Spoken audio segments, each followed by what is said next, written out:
안녕하세요. 감성 독서 감성 전달자입니다. 오늘 소개해드릴 책은요. 사이토 이토리의 운 좋은 놈이 성공한다입니다.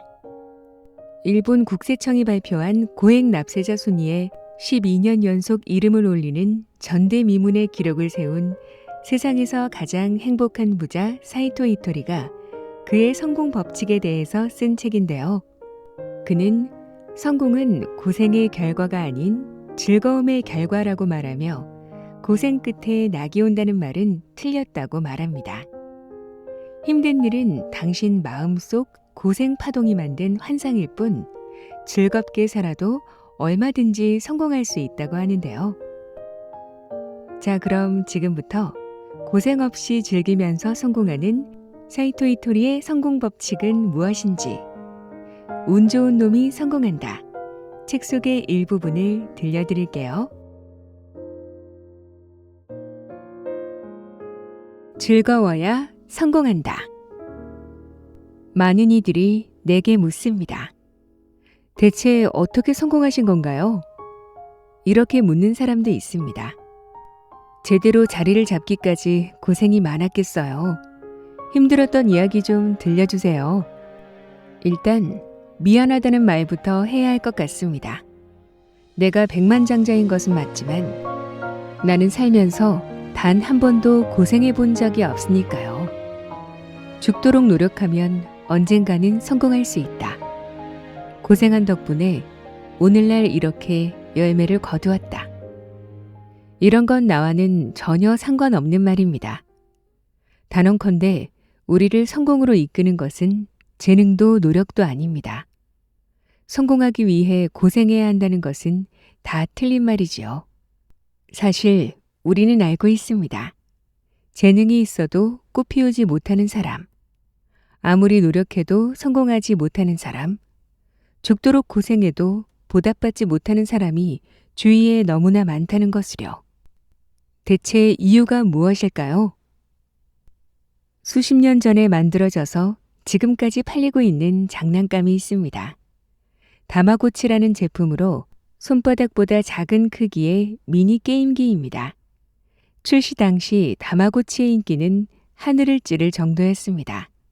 거리에 멈춰서서 게임기 속 작은 동물에게 먹이를 주는 사람들을 어렵지 않게 만나볼 수 있었죠. 자신이 키워낸 동물이 얼마나 귀여운지 자랑하느라 다들 바빴습니다. 지금까지 거의 1억 개가 팔려나갔다고 하니 그 장난감을 만든 회사는 당연히 큰 돈을 벌었겠죠. 이쯤에서 한번 생각해 봅시다. 다마고치의 성공을 보고 내가 똑같은 장난감을 만들었다면 어떤 일이 벌어졌을까요? 처음 한두 달은 쏠쏠히 팔려나갔겠죠. 하지만 곧 쇠고랑을 찼을 겁니다. 성공은 물 건너 간 것이죠. 내가 백만장자가 될 수 있었던 건 누구의 흉내도 내지 않았기 때문입니다. 남의 것을 훔쳐서 좋은 성적을 낼 수 있는 건 학교에서 시험을 볼 때뿐입니다. 그것도 오래가진 않겠지만요. 그런데 의외로 남의 고생담을 읽고 똑같이 따라하려는 사람이 많습니다. 스스로를 바꾸려고 애쓰지만 결국 아무것도 얻지 못한 채 절망하고 맙니다. 내가 이 책을 쓴 이유는 그럴 필요가 없다는 것을 알려주기 위해서입니다. 있는 그대로 즐겁게 살아도 얼마든지 성공할 수 있습니다. 내가 일평생을 통해 확인했으니 믿어도 좋습니다. 고생 끝에 낙이 온다는 말 이제는 버리세요. 당신은 행복하기 위해 태어났으니까요. 자, 지금부터 아주 중요하지만 매우 간단한 성공 비결을 알려주겠습니다. 힘든 일이 생길 때면 자신에게 이렇게 말해보세요. 내가 정말 힘든 상황을 겪고 있는 걸까? 그런 다음 이렇게 말하세요. 아니야, 전혀 힘들지 않아. 이 말을 입에 올리는 순간 이미 성공의 길에 들어선 것과 다름없습니다. 힘든 일은 존재하지 않는다. 전화위복이라는 말이 있습니다. 말 그대로 불행을 안겨줄 거라 생각한 일이 오히려 행운을 불러온다는 뜻입니다. 이미 알고 있는 말을 굳이 풀어서 말해줄 필요가 있나요? 이렇게 말하는 사람도 있을 겁니다. 맞습니다. 그런데 우리는 매번 까먹습니다. 그러면서 말하죠.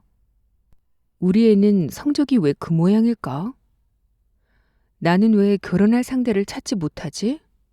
좀 더 많은 돈을 주는 회사에 갈 걸 그랬어. 연애하면 뭐래, 이렇게 차일 것을. 기억하세요. 전화위복의 진짜 의미를요. 사실 우리에게 힘든 일은 절대 일어나지 않습니다. 아니, 힘든 일이란 건 우리 삶에 원래부터 존재하지 않습니다. 여러분의 이해를 돕기 위해 한 가지 예를 들어보겠습니다. 이웃에 사는 가마타 씨에 관한 이야기입니다. 가마타 씨는 부지런한 사람으로 제법 큰 상점의 주인입니다. 아침부터 밤까지 언제나 바쁘게 일하죠. 그에게는 남동생이 하나 있었는데 매번 노느라 바빴습니다. 파도 타기에 열중하는 동생을 보며 가마타 씨는 생각했죠. 저렇게 한심한 녀석이 내 동생이라니. 가마타 씨가 이런 생각을 할 때마다 묘하게도 동생과 말다툼이 벌어지곤 했습니다. 어느 날 내가 물었죠. 가마타 씨, 한번 생각해봐요. 동생이 일을 안 한다고 해서 당신이 정말 힘든가요? 그때 가마타 씨의 머릿속에 문득 이런 생각이 떠올랐다고 합니다. 잠깐만. 생각해보니 그렇네. 동생이 바닷가에서 노닥거린다고 해서 그 녀석이 힘들 건 없고, 그렇다고 내가 딱히 힘든 것도 아니니까. 지금보다 조금만 더 열심히 하면 상점 규모도 커질 거고, 그러면 그 녀석 하나쯤이야 그럭저럭 먹여 살릴 수 있지 않을까? 그런데 얼마 후 신기한 일이 벌어졌습니다. 갑자기 동생이 상점 일을 돕기 시작한 겁니다. 마음을 바꿔먹은 뒤 완전히 새 사람이 된 동생의 모습에 가마타 씨는 몹시 놀랐습니다. 내게 고맙다는 인사도 여러 번 했죠. 이쯤에서 내가 하고 싶은 이야기는 바로 이겁니다. 힘든 일이 아니라고 생각한 순간 현실이 바뀌었다는 사실입니다. 나도 예전에 그런 일을 겪은 적이 있습니다. 국세청이 발표하는 백만장자 순위에 내 이름이 몇 년째 올라갔을 때 한 번은 이런 기사가 났습니다. 엄청난 부자인 사이토 히토리는 사실 페루나다. 부모를 내버려 둔 채 전혀 돌보지 않는다. 갑자기 사람들이 나를 욕하기 시작했습니다. 나는 화가 났죠. 대단한 효자는 아니어도 부모님과 항상 다정하게 지내왔습니다. 그런데도 사람들이 덮어놓고 나를 비난하니 기분이 나빴습니다. 그러다가 문득 이런 생각이 들었죠. 사람들이 떠들어대는 게 무슨 상관이지? 헛소문에 불과한데 말이야. 내가 힘들어할 이유가 없잖아? 그 이후 나는 꼬박꼬박 새끼밥을 챙겨 먹고 일도 신나게 했습니다. 부모님과 함께 외식도 하고 계절마다 여행도 보내드렸죠. 그러는 사이 헛소문은 자취를 감추었습니다. 만약 내가 이런 생각을 했다면 어땠을까요? 미치겠군. 다들 왜 이렇게 나를 괴롭히는 거야? 환장하겠네. 주위 사람들이 날 어떻게 생각하겠어? 아마 신경쇠약에 걸렸을 겁니다. 힘들다고 생각하지 않은 덕분에 별다른 일 없이 그 시기를 무사히 넘길 수 있었죠. 누군가는 내게 이렇게 말할지도 모릅니다. 당신은 이미 성공했기 때문에 그런 생각을 할 수 있는 거겠죠. 절대 그렇지 않습니다. 지금 여러분이 힘든 문제로 고민하는 것은 영혼이 만들어낸 파동 때문입니다. 그 고민을 해결하는 방법은 딱 한 가지입니다. 여유를 갖고 생각을 바꾸는 것입니다. 그러면 영혼이 한 단계 성장합니다. 내 영혼을 성장시키지 못하면 자손도 비슷한 일로 힘들어하게 됩니다. 그러니 지금 당장 힘들다는 생각에서 벗어나세요. 내가 성공한 것은 바로 이런 말을 해왔기 때문입니다. 어떤 일이 닥쳐도 나는 전혀 힘들지 않아. 이 말을 입버릇으로 삼으세요. 그러면 반드시 성공할 수 있습니다. 언제나 힘들다는 생각만 하며 다른 사람의 성공 방식에만 온 신경을 곤두세우면 당신의 고난은 절대 끝나지 않습니다. 그건 마치 멀쩡히 서서 갈 수 있는 길을 물구나무 선 채 가려고 하는 것과 마찬가지입니다. 고생 끝에 성공을 거머쥐었다는 이야기에 다들 귀를 쫑긋 세웁니다. 그러고는 무턱대고 따라하려고 애쓰죠. 하지만 이것은 성공하는 쉬운 방법을 내버려 두고 억지로 힘든 길을 가는 바보짓입니다. 큰 돈을 벌고 싶은가요? 누구보다 성공하고 싶나요? 그러면 그냥 똑바로 서서 걷기만 하세요. 이런 것쯤이야 힘들지 않아. 이렇게 말하면서요. 물구나무를 사면 금세 힘이 빠지고 맙니다. 얼마 가지도 못하고요. 우리는 잘 살기 위해 태어났다. 힘든 문제에 부딪히면 다들 이렇게 한탄합니다. 왜 나만 이런 고생을 하는 거지? 영혼의 단계는 사람마다 다릅니다. 따라서 나와 당신의 문제가 같을 수 없습니다. 그게 어떤 것이든 이 모든 문제는 우리의 영혼을 한 단계 성장시키기 위한 신의 선물입니다. 이 점을 기억해야 합니다. 내 이야기를 해보겠습니다. 나는 1년에 몇 차례씩 세무서 사람들의 방문을 받습니다. 사업을 하니 세금은 당연히 내가 해결할 문제입니다. 만약 내가 엉뚱한 사람을 찾아가서 세금 문제를 상담한다면 어떻게 될까요? 아무 소득도 없이 돌아와야 할 것입니다. 괜스레 마음만 불편하겠죠. 당연히 내가 해결해야 한다고 생각할 때 그게 고생으로 여겨지지 않습니다. 세상 일은 다 그런 겁니다. 그러니 지금부터라도 당신만 고생하고 있다는 생각은 버리세요. 그리고 지금 닥친 문제 때문에 정말 고생하고 있는지 골똘히 생각해 보세요. 잠깐만. 어차피 내가 치워야 할 문제잖아. 그러니 전혀 고생스럽지 않아. 이렇게 여기는 순간 게임은 이미 끝난 겁니다. 여러분은 성공을 향해 가는 올바른 길을 걷기 시작한 것이죠. 하지만 괴로웠던 마음을 다잡았다고 해서 문제가 끝나는 것은 아닙니다. 심리적인 문제를 해결하고 나면 반드시 다른 문제가 터집니다. 그렇다고 이런 생각은 하지 마세요. 그럼 그렇지.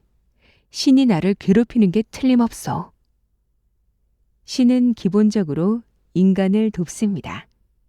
우리는 결코 고생하려고 태어난 것이 아니라는 사실을 꼭 기억해 주었으면 합니다. 계속 애쓰는데도 힘든 일이 사라지지 않는다면 그것은 신이 당신에게 지금 하는 방법이 틀렸다고 알려주는 것입니다. 신은 원래 직접 말로 알려주는 법이 없습니다. 이 세상에 뭔가를 일으켜서 우리를 깨우치게 하죠. 초등학교에 처음 들어가서 학생이 칠판에 1 더하기 1은 3이라고 썼다고 해봅시다. 그럼 얼른 선생님이 틀렸다고 말해줄 것입니다. 그럴 때 잘못을 깨닫고 바른 답을 찾으면 문제는 해결됩니다. 그런데도 학생이 틀린 답을 고집한다면 선생님은 답답해하며 교실 뒤에 잠시 서서 올바른 답을 고민해 보라고 말할 겁니다. 그런데도 학생이 틀린 답을 고집한다면 선생님은 답답해하며 교실 뒤에 잠시 서서 올바른 답을 고민해 보라고 말할 겁니다. 그런데도 깨닫지 못하면 숙제를 잔뜩 내줄 겁니다. 결국 끙끙대며 고생하게 되겠죠. 당신이 고생하는 것도 이런 이치입니다. 잘못하고 있다는 것을 깨닫지 못해서 계속 고생하고 있는 것이죠. 난 아무것도 잘못한 게 없는 거려. 이렇게 말할지도 모릅니다. 하지만 고생이 계속된다면 이제는 제발 깨달아야 합니다.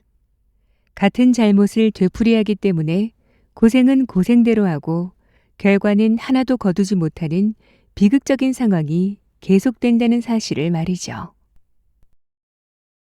격려하면 힘든 일이 사라진다. 신은 계속 우리를 지켜봅니다. 정답을 맞힌 사람은 보상으로 영혼을 한 단계 높여주고 답을 못 찾은 사람에게는 틀렸다는 사실을 알려주죠. 그게 바로 우주의 섭리입니다. 하지만 고집이 센 이들은 신의 말을 좀처럼 듣지 않습니다. 잘못을 알려주어도 고치려 들지 않죠. 당신이 만약 고집 센 사람이고 계속 힘든 일이 끊이지 않는다면 차라리 이렇게 생각하세요. 그래, 난 지금 수행을 하고 있는 거야. 그러면서 마음속에 자리 잡은 힘들다는 생각을 몽땅 지워버리는 겁니다. 어떤 일을 하더라도 힘들다는 투정을 계속하는 사람은 지혜를 모으기가 힘이 듭니다. 그래서 좀처럼 고통에서 벗어나질 못하죠. 만약 당신이 이런 생각을 했다고 해봅시다. 요즘 우리 애가 너무 고생하는 것 같아. 그러니 돈을 좀 줘야지. 그러면서 아이에게 돈을 건넸다면 아이는 결국 그 돈 때문에 고생할 일이 생깁니다. 그러니 다른 사람에게 돈을 줄 때는 꼭 이렇게 말하도록 하세요. 항상 행복해 보여서 기쁘구나. 이 돈으로 맛있는 거 먹고 더 행복해지렴. 그래야 상대가 지금보다 훨씬 더 잘 살게 됩니다. 만일 누군가가 당신에게 고민을 털어놓는다면 어떻게 말해주면 좋을까요? 지금까지 잘해왔으니 앞으로도 잘 해낼 수 있을 거야. 난 널 믿어. 함께 고민하며 끙끙대는 것보다는 이런 말을 해주는 것이 상대를 훨씬 더 활기차게 만듭니다.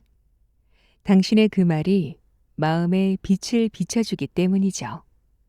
주위를 둘러보면 아이의 미래를 끊임없이 걱정하는 부모가 많습니다. 얼핏 보기엔 자상한 것 같지만 사실은 아이를 믿지 못하기 때문에 온종일 걱정을 하는 겁니다. 생각해 봅시다. 가장 가까운 부모조차 믿어주지 않는 아이가 어떻게 사회에 나가서 제 몫을 다할 수 있을까요? 우리는 언제나 널 믿는단다. 그러니 잘 해낼 수 있을 거야. 이렇게 격려하는 한마디가 아이에게는 훨씬 커다란 힘이 됩니다. 믿는 부모가 자녀를 큰 나무로 키우는 법입니다. 칭찬과 응원을 아끼지 마세요. 당신은 이미 완벽하다.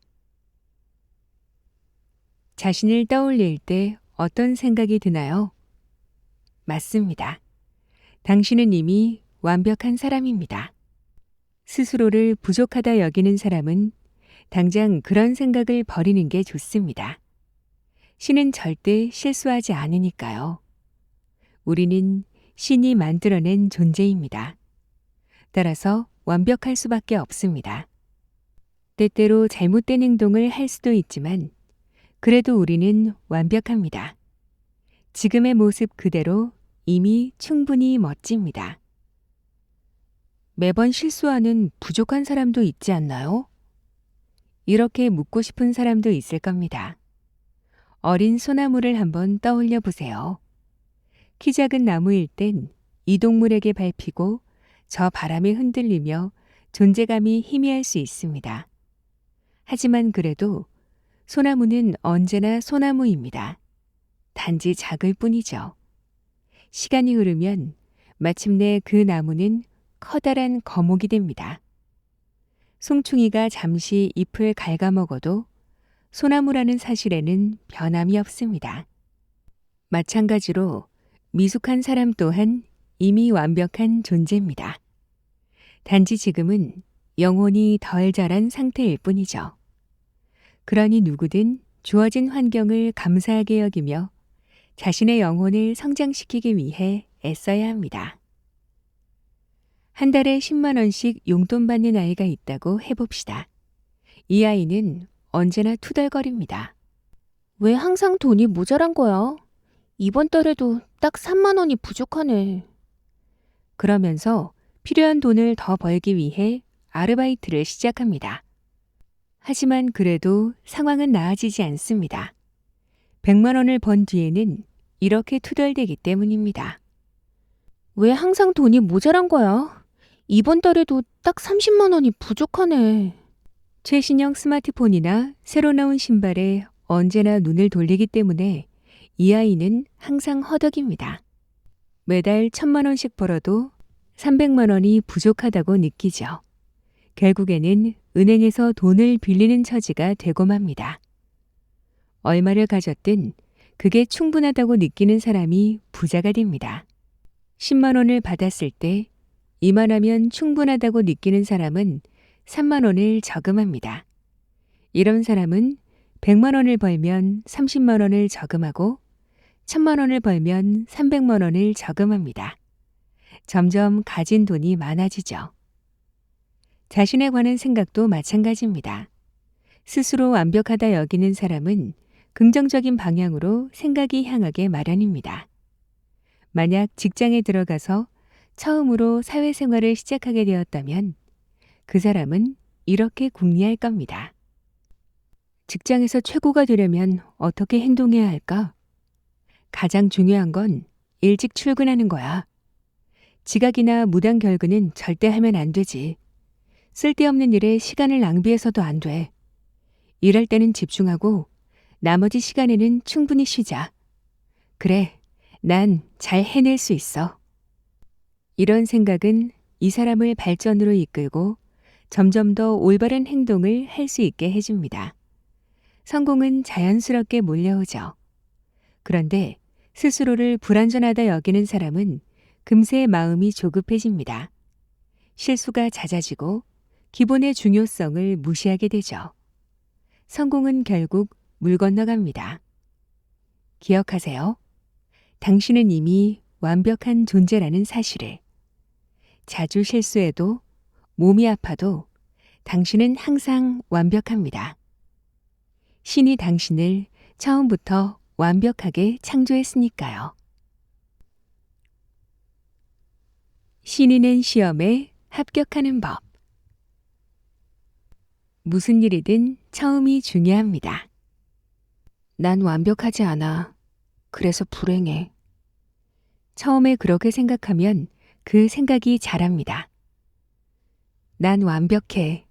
그래서 행복해. 이렇게 생각하면 이 생각이 덩치를 불리죠.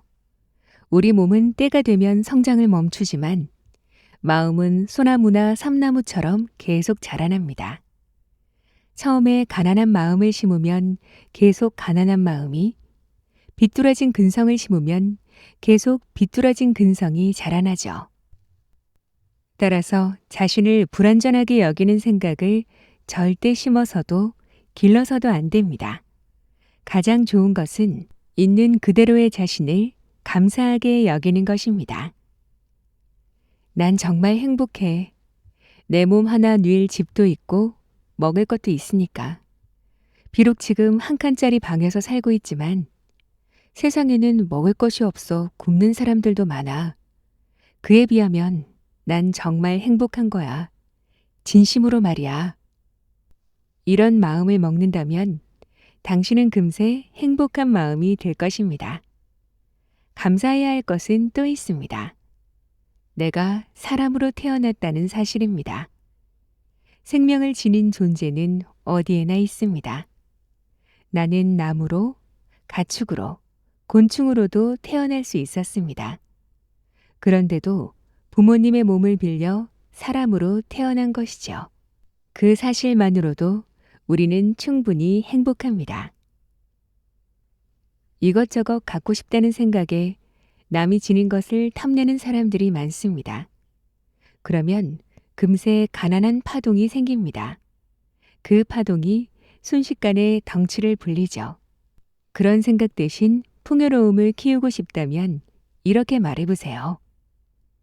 무슨 일이 생겨도 나는 힘들지 않아.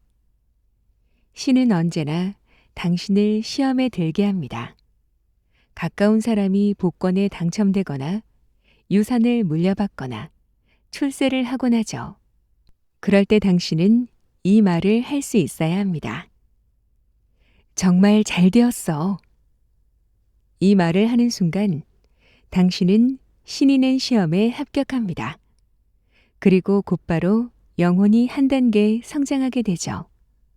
하지만 시간이 갈수록 시험도 어려워집니다. 영혼의 단계가 올라갈수록 생각지도 못한 일이 벌어지곤 합니다. 어느 날 동창회에 갔는데 이런 소식이 들려옵니다. 학교에 다닐 때 반에서 꼴등을 도맡아 하고 가장 별 볼 일 없던 친구가 부모님의 도움으로 새 집을 마련했다고요. 정말 잘 되었어. 부모님이 집을 마련해 줄 만큼 좋은 가정에서 태어난 것도 그 친구가 전생에 착한 일을 했기 때문이야. 다 인덕이 있어서지. 그 순간 비아냥거리지 않고 이런 말을 하는 건 매우 어려운 일입니다. 하지만 그렇게 말할 수 있다면 당신의 영혼은 곧바로 성장하죠. 때론 도무지 좋은 말을 할 수 없는 경우도 생깁니다. 누군가가 당신에게 돌아올 돈을 가로채서 그 돈으로 새 집을 짓는다면 분명 이런 시험을 통과하는 건 말도 못하게 힘이 들 겁니다. 그런데도 온 힘을 다해 이렇게 말할 수 있다면 그래, 원래 그 사람한테 갈 재산이었어. 정말 잘 되었어. 신은 분명 여러분에게 매우 높은 점수를 줄 것입니다. 그 사람이 가로채간 재산은 당신에게 필요 없기 때문에 그 사람에게 간 것뿐입니다. 신은 항상 공평합니다. 재산을 물려받은 사람이 그걸 끝까지 지킨다는 보장도 없습니다. 오히려 재산을 물려받지 못한 사람이 열심히 일해서 더 큰 부자가 되는 경우도 많습니다. 당신에겐 파동을 바꿀 능력이 있다. 만족하지 못하고 가진 것을 불평하는 사람은 마지막 하나까지 빼앗깁니다. 내가 지닌 한 가지를 소중하게 여기는 사람은 자꾸만 더 많이 얻게 됩니다. 스스로 행복하다 여기는 사람은 곁에 있는 사람을 행복하게 만듭니다. 행복의 파동이 주변에 전해지기 때문입니다. 돈도 마찬가지입니다. 풍요로운 파동을 만드는 사람은 마음이 저절로 풍요로워져서 자꾸만 풍요로운 일이 생기고 가난한 파동을 만들어내는 사람은 저절로 가난해지게 마련입니다. 신은 인간에게 파동을 바꿀 능력을 주었습니다. 기억하세요. 자신의 파동을 풍요롭게 만들면 성공하고 그렇지 못하면 실패한 인생을 살게 됩니다. 자, 그렇다면 당신의 파동을 풍요롭게 바꿀 방법은 무엇일까요? 일단 언제든 이렇게 말하는 게 좋습니다. 난 전혀 힘들지 않아.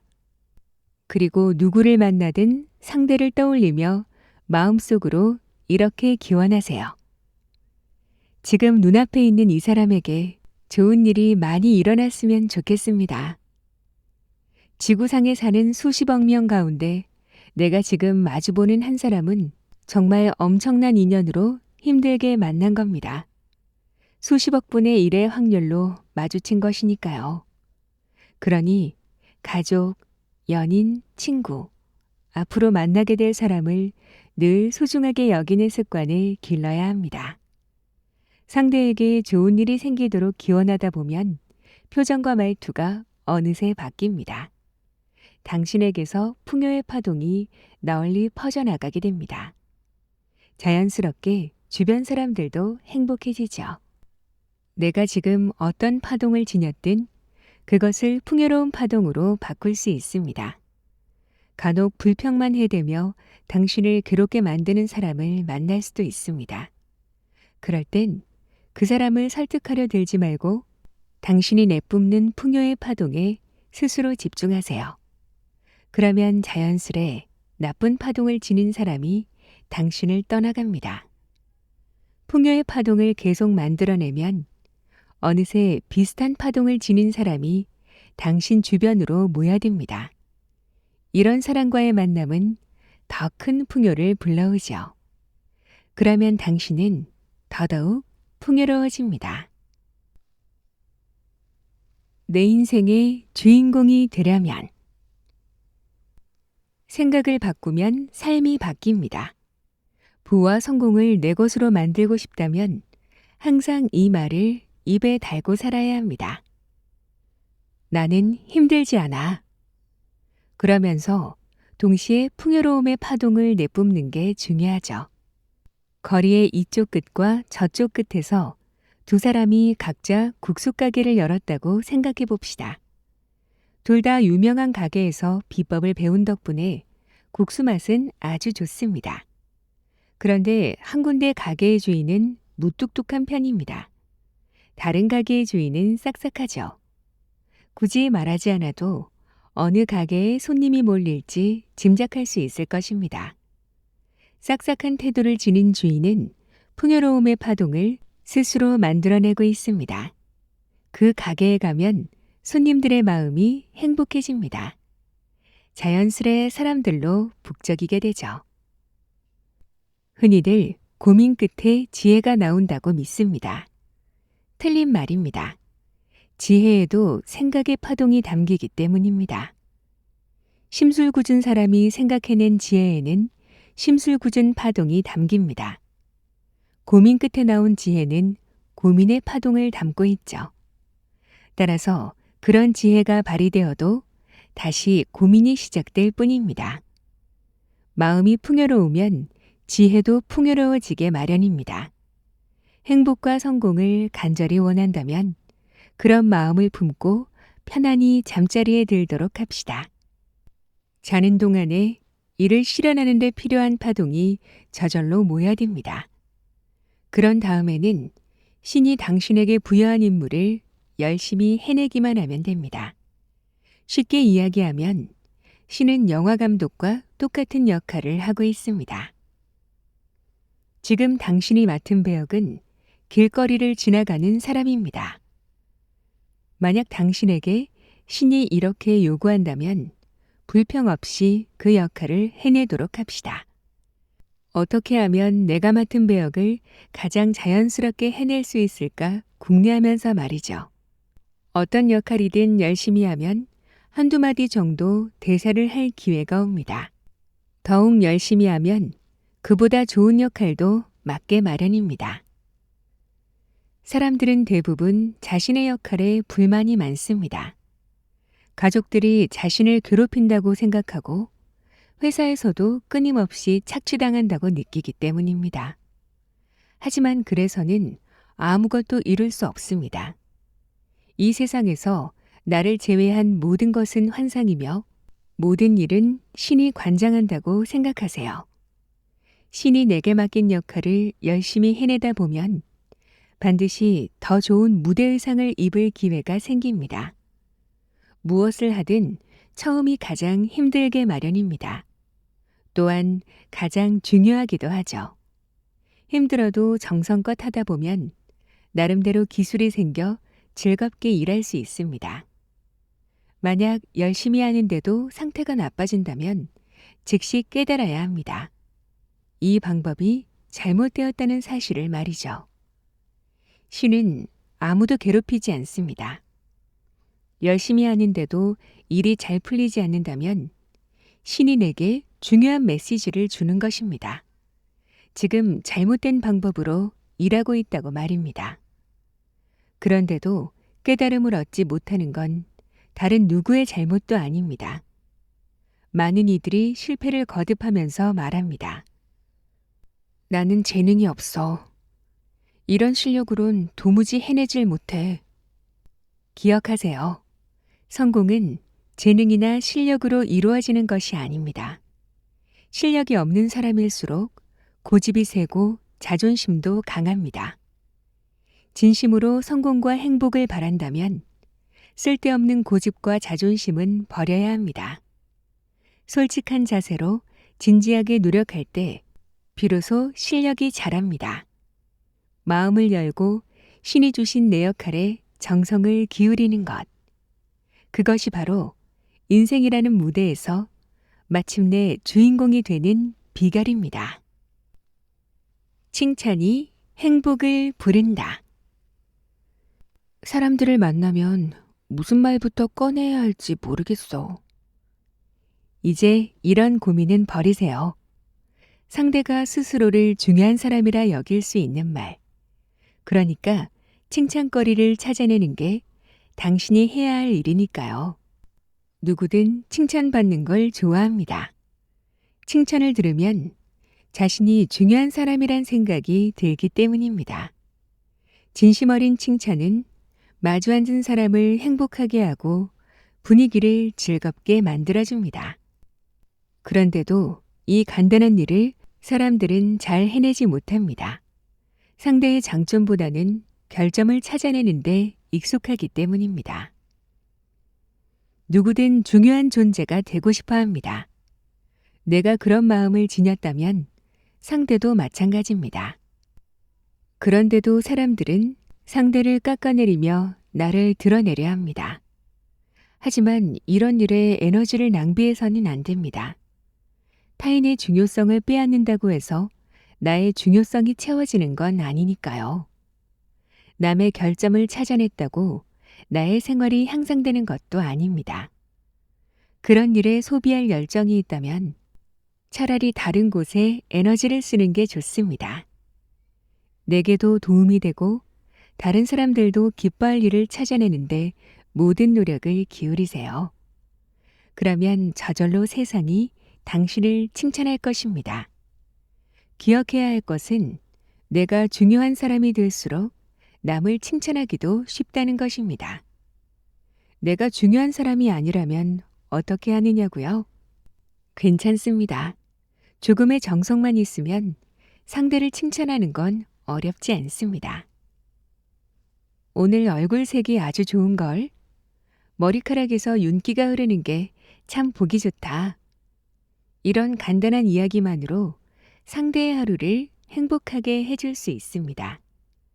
처음엔 일주일에 한 명의 장점을 찾아내는 것도 벅찰지 모릅니다. 하지만 노력을 기울이면 하루에 5명을 칭찬할 수 있게 됩니다. 그만큼 내 주변에서 행복의 기운이 솟아나겠죠. 신은 언제나 여러분을 지켜보고 있습니다. 여러분이 자꾸만 남들을 칭찬하면 그에 합당한 보상을 내립니다. 여러분이 더 많은 돈을 벌게 해주고 운도 좋아지게 해주는 것이죠. 기억할 것은 성공했다고 우쭐해져서 남을 칭찬하는 일을 멈춰서는 안 된다는 것입니다. 만약 당신이 운전사가 모는 고급 승용차를 탈 정도로 크게 성공한다면 운전사에게도 항상 작은 칭찬의 말을 건네도록 하세요. 그 사람의 마음속에 기쁨이 차오를 것입니다. 그런데 자신이 성공했다고 해서 아나무인의 태도를 보인다면 나는 이렇게 큰 차를 탈 정도로 중요한 사람이야. 더는 남들을 칭찬할 필요가 없지. 이렇게 자신만 중요하게 여긴다면 얼마 지나지 않아 가진 것을 모두 빼앗길 수 있습니다. 그러니 계속 상대의 장점을 찾아내어 칭찬하도록 하세요. 신은 언제나 우리를 지켜보고 있으니까요. 더군다나 사장이 하는 칭찬은 듣는 사람에게 더 큰 기쁨을 주게 마련입니다. 중요한 사람이 하는 칭찬은 값어치가 있게 마련이니까요. 일본에서 세금을 가장 많이 내는 사람이 된 뒤 나는 다른 사람을 칭찬하는 일이 쉬워졌습니다. 함께 식사만 해도 다들 즐거워하며 나와 보내는 시간을 소중하게 여기기 때문입니다. 누구든 자신이 중요한 사람으로 대접받는다는 생각이 들 때 행복해하게 마련입니다. 자네 같은 인재가 우리 회사에 들어와서 정말 다행이야. 이런 말을 상사에게 들으면 얼마나 기쁜 마음이 들까요? 나를 이렇게 중요하게 여기는 회사에서 더 열심히 일해야겠다는 생각이 들 것입니다. 그런 마음으로 즐겁게 살아가다 보면 영혼의 단계도 덩달아 올라가죠. 칭찬은 이렇게 듣는 이의 마음을 풍요롭게 해줍니다. 그 사람이 엮어가는 삶의 질도 높아지게 하죠. 그러니 지금 당장 곁에 있는 사람을 칭찬하세요. 자신을 중요하게 여기는 사람이 하나라도 더 늘어나게 만드는 것이 바로 당신의 사명입니다. 이런 방법을 통해 나는 지금껏 수많은 사람을 행복하게 해주었습니다. 예전에는 상대의 장점을 찾아내어 칭찬해 주었고, 지금은 누군가와 시간을 보내는 것만으로 그 사람을 기쁘게 합니다. 우리 회사의 직원들은 나와 보내는 시간을 즐거워합니다. 이유는 하나입니다. 나는 정말 중요한 사람이구나. 말과 행동으로 직원들에게 이런 마음이 들게 해주기 때문입니다. 나를 하찮게 여기는 일을 위해 일하고 싶어 하는 사람은 없습니다. 그런 사람과는 자연스레 멀어지게 마련입니다. 남들이 그 사람을 아무리 훌륭하다고 말해도 아무 소용이 없죠. 다시는 만날 생각이 들지 않습니다. 세상을 움직이는 이치는 한결같습니다. 야단만 치는 사장을 위해 마음을 다할 사원은 어디에도 존재하지 않습니다. 누구를 만나든 진심으로 칭찬하세요. 나와 상대가 함께 행복해지는 가장 쉬운 방법입니다. 인생이라는 시합에서 메달 2개를 따려면 인생에서 성공은 무엇을 의미할까요? 아마도 물질적인 것과 정신적인 것으로 나누어 볼 수 있을 것입니다. 바로 돈과 행복이죠. 돈은 물질적인 부유함을 상징합니다. 행복은 정신적인 풍요로움을 말하죠. 그런데 이 두 가지가 반드시 함께 가는 것은 아닙니다. 부자라고 해서 마음까지 행복하다는 보장은 없습니다. 부자가 아니라도 얼마든지 행복을 느끼는 사람도 많죠. 같은 육상 종목이지만 단거리 달리기와 높이뛰기는 엄연히 다른 종목입니다. 하지만 어느 종목에서 우승하더라도 금메달을 딴 것임은 틀림없습니다. 성공도 이와 같죠. 똑같은 성공이지만 돈과 행복이라는 종목으로 나뉩니다. 따라서 부자가 되지 못했더라도 삶이 행복하다면 여러분은 이미 성공한 사람입니다. 그렇다면 이 두 가지 종목에서 동시에 금메달을 딸 수는 없을까요? 물론 가능합니다. 영혼의 단계를 올리면서 경제적인 풍요를 얻으면 되니까요. 삶의 모습은 제각각이라 성공의 어느 종목에서 기록을 세우느냐는 순전히 개인의 선택입니다. 영혼의 단계를 올리는 게 중요한 사람은 경제적인 풍요는 뒤로 밀어놓을 수 있습니다. 정신적인 성장과 물질적인 풍요를 둘 다 중간 정도로 성장시킬 수도 있죠.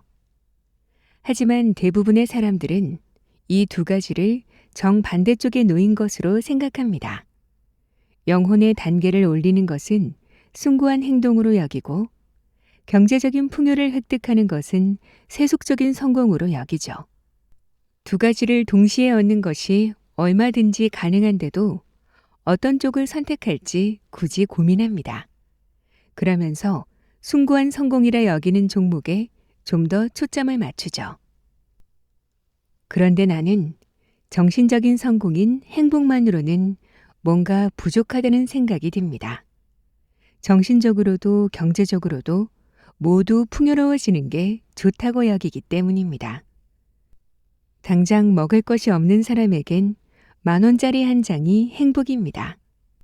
성공의 두 가지 종목을 굳이 나누어 성취할 필요는 없지요. 그런 의미에서 가정적인 사람이 되는 것도 좀 더 깊이 생각해 보아야 합니다. 남자든 여자든 결혼을 하면 상대가 좀 더 가정에 충실하기를 원합니다. 일보다는 가족을 중요하게 여기는 사람을 가정적이라며 칭찬하죠. 하지만 회사에 다니다 보면 늦게까지 남아서 일해야 하는 경우도 종종 생깁니다.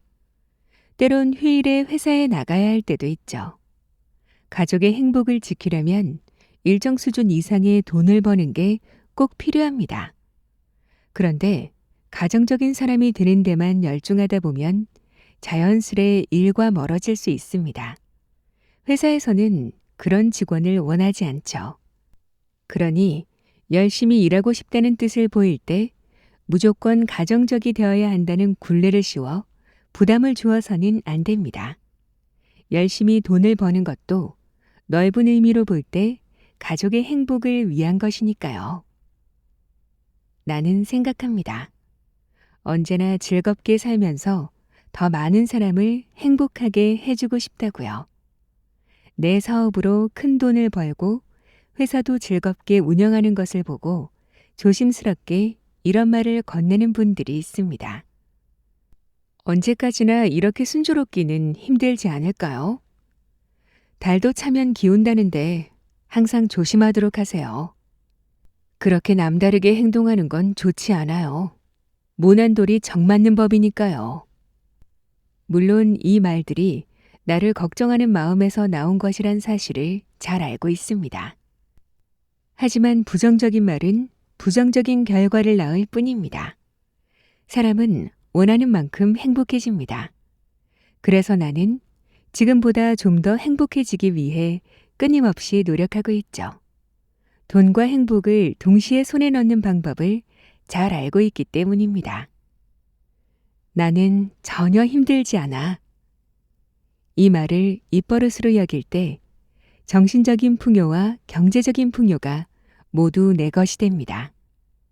사람은 행복해질 권리가 있습니다. 당신은 지금보다 더 행복해져야 하죠. 그것을 위해 노력할 때 몸과 마음이 모두 풍요로워집니다. 당신의 마음이 에너지로 넘칠 때 매일 밥을 먹어야 몸에 에너지가 생기듯이 마음에도 힘을 불어넣어 주어야 합니다. 마음에 힘을 주는 에너지는 특별한 게 아닙니다.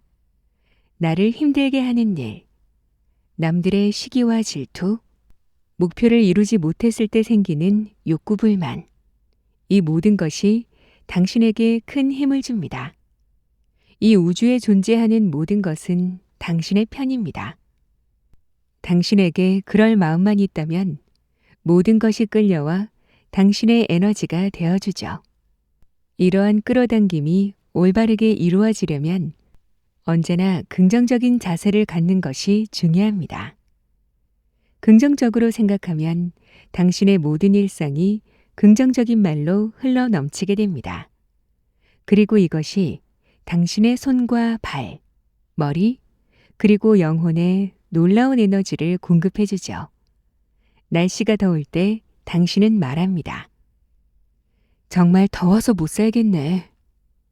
하지만 그럴 때 이렇게 말해보세요. 날씨는 덥지만 기운이 나는 걸. 그러면 더 큰 힘을 얻을 수 있습니다. 경기가 좋지 않을 때도 마찬가지입니다. 불황 때문에 못 살겠어. 이렇게 말하는 건 아무런 도움이 되지 않습니다.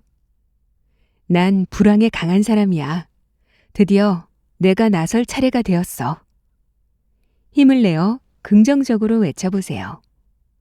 나라 전체에 돈이 넘칠 때는 누구나 돈을 법니다. 하지만 불황이 다가오면 상황이 좋지 않은 회사가 나타나게 마련이죠. 불황이 다가와도 힘들어하지 마세요. 이럴 때야말로 당신이 능력을 발휘할 시점입니다. 지금까지 꾸준히 지켜봐준 신에게 실력을 보여줄 절호의 기회라고 마음먹는 것이죠. 그러면 서서히 눈앞의 안개가 걷히고 돌아가는 세상의 모습이 보이기 시작합니다. 이때 긍정적인 말로 마음의 에너지를 공급하세요. 이것을 해내는 사람이 성공의 기세를 잡을 수 있습니다. 우리가 계속 고생을 하는 이유는 우리의 문제 해결법이 틀렸다고 우주가, 신이 알려주고 있는 것이라는 사이토 이토리의 말이 저는 재미있게 느껴졌습니다. 사실 고생에서 벗어나고 싶은 간절함이야 본인이 제일 절실할 겁니다. 그럼에도 막상 진짜 힘든 상황에서는 힘들지 않다는 생각을 하는 게 쉽지 않을 거예요. 그럴 때 우리도 한번 사이토 이토리처럼 해보는 건 어떨까요? 그래, 난 지금 수행을 하고 있는 거야. 힘든 일을 수행을 하는 과정이라고 생각하니까 왠지 좀 더 견딜만한 것 같고 좀 더 극복하기 쉬운 것처럼 느껴지는 것 같더라고요. 어떤 일이 닥쳐도 나는 힘들지 않아. 저도 오늘부터 이 말을 입버릇처럼 만들어 볼까 합니다. 여러분도 사이토 이토리처럼 즐거운 성공에 한 발짝 가까워졌기를 바라며 오늘도 끝까지 함께 해주셔서 감사합니다. 그럼 저는 또 좋은 책으로 찾아뵐게요.